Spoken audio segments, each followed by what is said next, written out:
Hello, this is our case study 2 presentation. I'm Mike Dainko. I'm Nick Pereira. I'm Wesssam, Ibrahim. I'm David Garcia. All right, so for the first slide, we've got the break-even point. For this, I did the break-even in units and dollars for both cost alternative 1 and cost alternative 2. The break-even point can be described as the point in which total cost and total revenue are equal to each other. In finding the break-even point for both cost alternative 1 and 2, I found that cost alternative 1 was more effective because it has a lower break-even point. So for the margin of safety is the difference between the amount of expected profits for the company and the break-even point. The margin of safety can be thought of as a safety net. In other words, it is the amount of sales that a corporation can afford to lose before they begin to lose money. And a high safety margin is best as it indicates strong business performance that has a buffer to absorb any sales volatility the company may experience. And a low safety of margin indicates that the company can improve its position by increasing sales price or sales volume in order to mitigate the financial loss of not selling enough units as projected. And the margin of safety in dollars that we calculated is found by doing actual sales or expected sales minus break-even point. The margin of safety in units is found by doing the expected units minus the break-even units. And the margin of safety ratio is calculated by dividing the margin of safety in dollars by the actual or expected sales. And in this case, cost alternative 1 has a lower margin of safety, meaning that they would be in worse financial position to absorb selling less units than projected.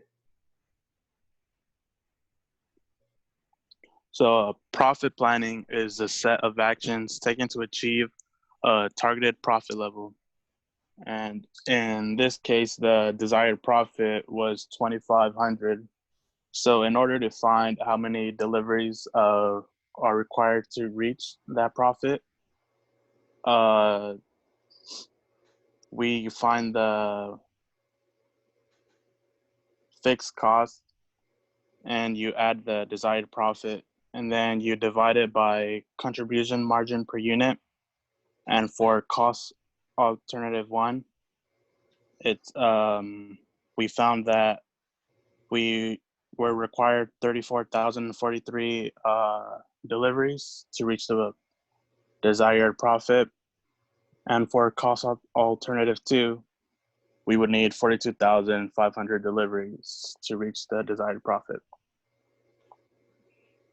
All right, so the CVP income statement analysis is used to determine how changes in costs and volume affect a company's operating income and net income. In order to find the contribution margin, net income, break-even point, margin of safety, and degree of operating leverage, we first need to be given the number of units sold, sales price per unit, variable cost per unit, and fixed costs. With these numbers, we can also do some what-if analysis. We can find the number of units needed to be sold to get a target profit.